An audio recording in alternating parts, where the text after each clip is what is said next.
नमस्ते दोस्तों, कैसे हैं आप सब। आज हम बात करने वाले हैं फैमिली पॉलिटिक्स की। किसी ने बहुत पहले कमेंट किया था और तब से मैं सोच रही हूँ कि इसके बारे में बात करूँ। फॉर सम रीजंस डिले होता जा रहा है कि how to deal with domestic politics and why does domestic politics born in families, Indian families में।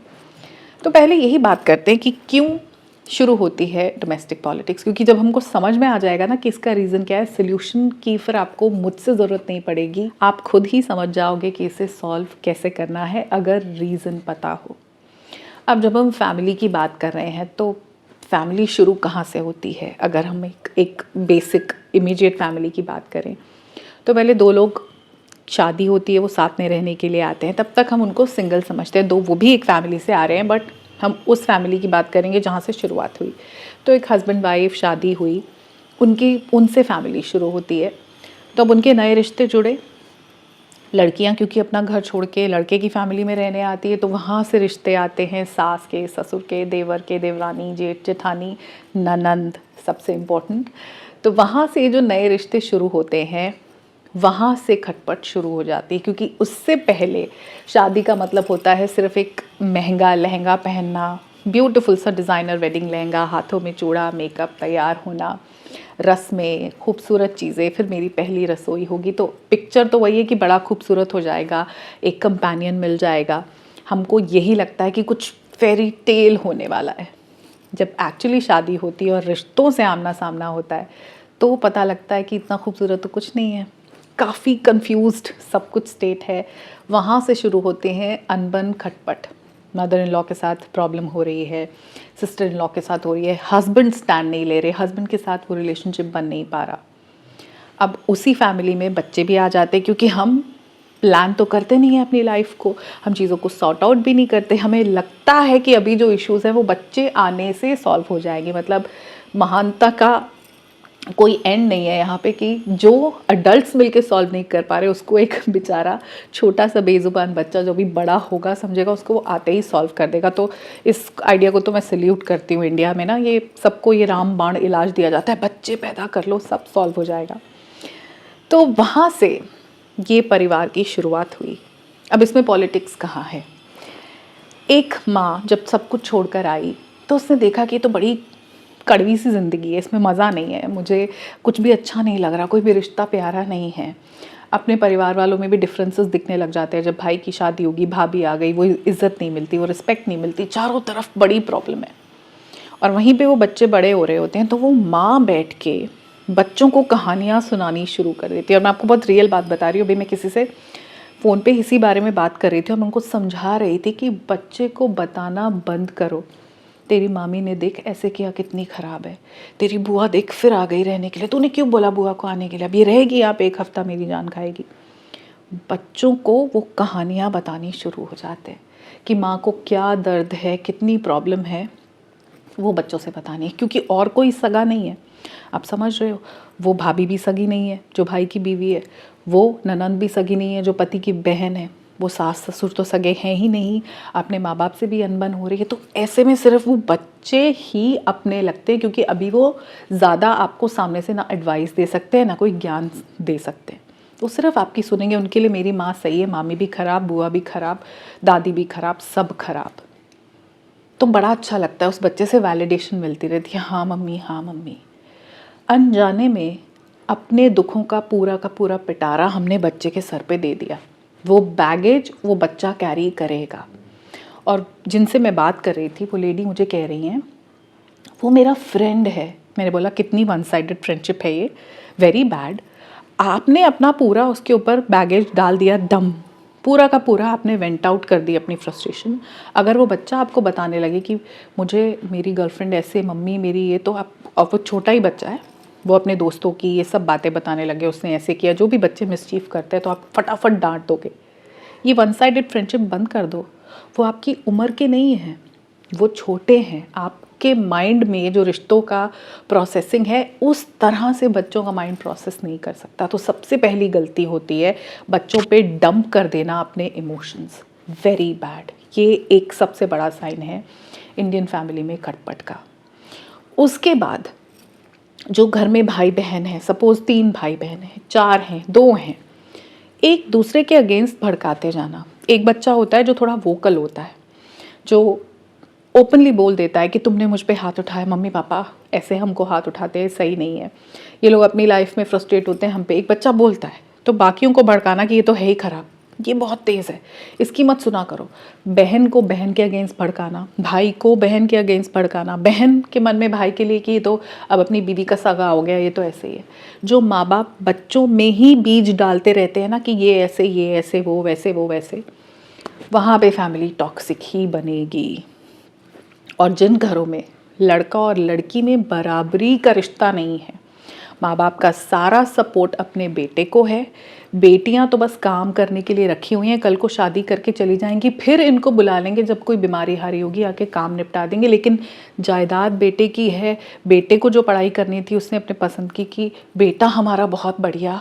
वहाँ पे टॉक्सिक और ये पॉलिटिक्स शुरू हो जाती है फैमिली की, क्योंकि एक टाइम के बाद, बड़े होने के बाद उन भाई बहनों को भी समझ में आ जाता है कि ये डिफ्रेंशिएट किया इक्वल नहीं थे। उन भाई बहनों को भी ये समझ में आ जाता है कि इसके अगेंस्ट मुझे भड़काया जा रहा था। उन भाई बहनों के आपस में बनेगी ही नहीं, जिनके माँ बाप ने शुरू से ये बुरा है, ये खराब है, इसकी तो आदत ही है, ये बहुत चालाक है, ये ऐसे, इसकी तो आदत है, तो बोलेगी ही कड़वा। एक दूसरे के अगेंस्ट भड़काना और लड़का लड़की में इतना फ़र्क करना, वो सारी ज़िंदगी नहीं चलता। जब बच्चे बड़े हो जाते हैं उनको सब तमाशा समझ में आ जाता है। और मोस्टली ये रोल मदर्स प्ले करती हैं, क्योंकि वो बहुत डिससैटिस्फाइड हैं। और तो और अपने हस्बैंड को लेके मदर्स जो हैं अपने बच्चों को उनके पापा को लेके बहुत कुछ बताती है। तुम्हारे पापा मेरी बिल्कुल परवाह नहीं करते, अभी मुझे इतना कुछ मेरा दिमाग ख़राब करके गए हैं, तुम्हारे पापा ने मेरा जीना हराम किया, तुम्हारे पापा रात को देर से आते, तुम्हारे पापा सिर्फ दोस्तों को इम्पोर्टेंट, तुम्हारे पापा सिर्फ अपनी दादी के हिसाब से चलते, तुम्हारे पापा। हमेशा बच्चों को ये कहना कि तुम्हारे पापा ने मेरी ज़िंदगी ख़राब की है, वो बच्चों को ऐसा लगता है कि उनकी जिम्मेदारी है कि मम्मी पापा के इश्यूज सॉर्ट करवाएं, वो फिर पापा को फ़ोन करके बोलें कि आप मम्मी को क्यों करते हो। माँ बाप के झगड़े सुलझाना बच्चों की जिम्मेदारी नहीं है। यहाँ से शुरू होती है फैमिली पॉलिटिक्स। ये पेरेंट्स का ही किया हुआ सारा का सारा खेल है।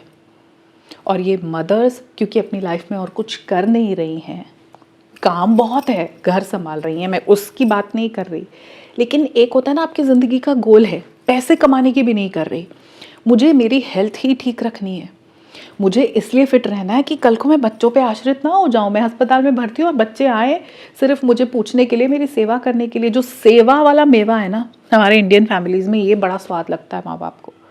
हमेशा दुखी रहना है, हमेशा दुखी रहना है ताकि बच्चे आके सेवा कर दे। अगर माएँ सिर्फ इतना भी गोल बना लेना कि इतनी मोटी मोटी होने की जगह वज़न कम कर लें, क्योंकि अगर आपको बहुत मोटापा है तो बीमारियां पकड़ेंगी, ये रियलिटी है। आई नो कि बुरा लग सकता है जिस तरह मैंने बोला, लेकिन हकीकत तो यही है। सिर्फ इतना भी कर लें कि मुझे रोज़ वॉक करनी है, अपनी हेल्थ का ध्यान रखना है। मैं देखती हूँ लेडीज़ ओवरवेट है, यहाँ बॉडी शेमिंग नहीं हो रही है, ओवरवेट लेडीज़ बॉडी शेमिंग के नाम पे अगर खुद को ऐसे पोज करेंगी तो सही नहीं है। हेल्थ इश्यूज़ भी तो होते हैं ना। और आपको अपना बेटा दिखता है बड़ा होता हुआ कि क्या हो गया, कुछ होगा तो ये संभालेगा। यहाँ फैमिली पॉलिटिक्स होती है। अगर आप कुछ भी अपनी लाइफ में कर रहे हो, आजकल आप देख रहे हो लेडीज़ जो हैं सोसाइटी में, they are home bakers, cake बना रही हैं, और तो और अपना रोज़ मेन्यू डाल देती हैं सोसाइटी में कि मैंने ये बनाया, लोग मुझसे ऑर्डर कर लो, मैंने गाजर का हलवा बनाया, ऑर्डर कर लो, मैंने आज मक्के की रोटी बनाई है सरसों के साथ। वो कुछ ना कुछ काम कर रही हैं, it is keeping them busy. तो वो बच्चों को अपनी दुख से बर्डन नहीं करती, बिकॉज बच्चों का माइंड आप जितना मैच्योर नहीं है, वो आपकी प्रॉब्लम ना सॉल्व कर सकते हैं, ना माँ बाप के झगड़े सॉल्व कर सकते हैं। ऐसे डायनेमिक में जहाँ आप अपनी अनहैप्पीनेस का टीकड़ा बच्चों के सर पे फोड़ते हो और ऐसा सोचते हो कि उनकी जिम्मेदारी है आपको खुशी देना, क्योंकि और तो कोई दुनिया में आपको कुछ समझता नहीं, आपको एक्चुअली कहीं से रिस्पेक्ट मिली नहीं, आपको आपके इन लॉज ने रिस्पेक्ट नहीं किया, आपकी भाभी ने नहीं किया, आपके पेरेंट्स ने नहीं किया, आपके हस्बैंड ने नहीं किया, आपके सिस्टर इन लॉ ने नहीं किया, ये बच्चे तो करेंगे। सारा जिम्मा उन बच्चों पे डाल दिया, पूरा का पूरा, क्योंकि वो तो करेंगे, उनकी मजबूरी है, आपने जन्म दिया है। तो वो बच्चे पूरी ज़िंदगी रिस्पॉन्सिबल फील करते हैं आपकी हर खुशी, आपकी हेल्थ, आपकी हैप्पीनेस, हर एक चीज़ के लिए उनके अंदर एक गिल्ट है कि हम इनफ नहीं कर रहे। वो कुछ टाइम करेंगे, एक वक्त के बाद जब उनको रियलाइज़ होता है कि बहुत गड़बड़ है, वहाँ फैमिली पॉलिटिक्स शुरू हो जाती है, वहाँ भाई भाई में झगड़े होते हैं, वहाँ भाई बहन की नहीं बनती, वहाँ भाभी आके नहीं बनती, माँ बाप से भी इशू होते हैं, और फिर पिक्चरें बनती कि वो बेचारे लाचार माँ बाप बेचारे पड़े हैं वृद्धाश्रम में। गलत, बहुत गलत। अगर हर इंडिविजुअल, हर औरत, हर आदमी अपना ज़िम्मा उठा लेना, अपनी खुशियों का, अपनी हेल्थ का, अपनी हैप्पीनेस का, तो सब परिवार एक हैप्पी फैमिली होंगे। फिर ये पॉलिटिक्स होगी ही नहीं, इसको ये कहना, उसको वो कहना, उसको भड़काना, जायदाद का हिस्सा हड़प लेना, उससे जेलस होके फेसबुक पे पोस्ट डाल के दिखाना कि हमारा तो बहुत अच्छा चल रहा है, ये वाली फैमिली इस भाई बहन की बनती है, वो वाली बहन को बेचारी को अकेला छोड़ दिया। ये तब तक चलता रहेगा जब तक माँ बाप ठीक नहीं होंगे। अब जो लोग देख रहे हैं जो मिडिल एज्ड हैं, आपके पेरेंट्स में मुझे नहीं लगता आप बहुत ज़्यादा चेंजेस कर सकते हो, लेकिन आप अपने में ये चेंज कर सकते हो कि कल को यही सेम साइकिल आपके बच्चों के साथ रिपीट ना हो, कि जब आपके बच्चों की शादी हो तो सारी जिम्मेदारी उनको खुशी देने की, आपको खुशी देने की उनकी ना हो, कि मेरी बीवी आ गई तो मैं उसके साथ वक्त ना बिता के मम्मी को प्रूव कर दूं कि मम्मी मैं एक अच्छा बेटा हूँ, मैं श्रवण कुमार हूँ, कि आपकी बेटी ये दिखाए कि जवाई तो मेरा उतना सगा नहीं, मैं तो आपकी ही प्यारी बेटी हूँ, कि भाभी को तो हम कुछ नहीं समझते, हम ज़्यादा। यही सब जो परिवार में नॉनसेंस चलती है, इस साइकिल को आपको यहाँ ब्रेक करना होगा। ये पैटर्न आपको अपने बच्चों को पास ऑन नहीं करना। आप सिर्फ इतना भी कर लोगे पीछे, आई नो आपके साथ बहुत सारे खेल हो गए, आई नो फैमिली पॉलिटिक्स ने आपको बहुत डिस्टर्ब किया है, लेकिन इसको बच्चों तक पास ऑन नहीं करना। इसको खुद तक रखो, अपने इमोशन से खुद डील करो। बच्चों की जिम्मेदारी नहीं है आपके और आपके हस्बैंड के बीच में झगड़े सुलझवाने की, आपको आपकी ननंद के साथ ये प्रूव करने की आप बढ़िया हो, ननंद खराब है, बुआ बेकार है, मामी बेकार है। ना, बच्चों पे मत डालो, उनको फ्री रखो, उनके अपने बड़े मसले हैं। वो लोग एग्ज़ाम्स दे रहे हैं, उनके आजकल सोशल मीडिया की वजह से बच्चों में प्रेशर बहुत है, वो भी कंपेयर करते हैं अपनी लाइफ को दूसरों के साथ, फ्रेंडशिप्स इश्यूज़ बहुत कुछ है। Don't burden them, be there as strong pillars. अपनी जो पेरेंट्स फिट हैं, जो पेरेंट्स कुछ कर रहे हैं, जो पेरेंट्स बिजी हैं, जो पेरेंट्स खुश हैं, दुखी लाचार बीमार माँ बाप जब फ़ोन करते हैं तो बच्चे दुखी होते, वो खुश होकर सेवा नहीं करते। बी दैट पेरेंट जिसकी तरफ बच्चा देखे एज अ स्ट्रॉन्ग पिलर, एक खुश माँ बाप, तो वो आपसे आकर आपकी ज़िंदगी के एक्सपीरियंसेस लेना चाहें। अगर आप लाचार दुखी बेचारे माँ बाप बन जाओगे, तरस खाना आप चाहोगे कि हर वक्त आप पे तरस खाया जाए, तो आई एम सॉरी, वो फैमिली पॉलिटिक्स फिर कंटिन्यू होगी। ये रीजंस हैं फैमिली पॉलिटिक्स के। आई होप मैं थोड़ा आपको समझा पाई हूँ। इस पे हम आगे और डिटेल में भी बात कर सकते हैं अगर आप लोग इंटरेस्टेड हो।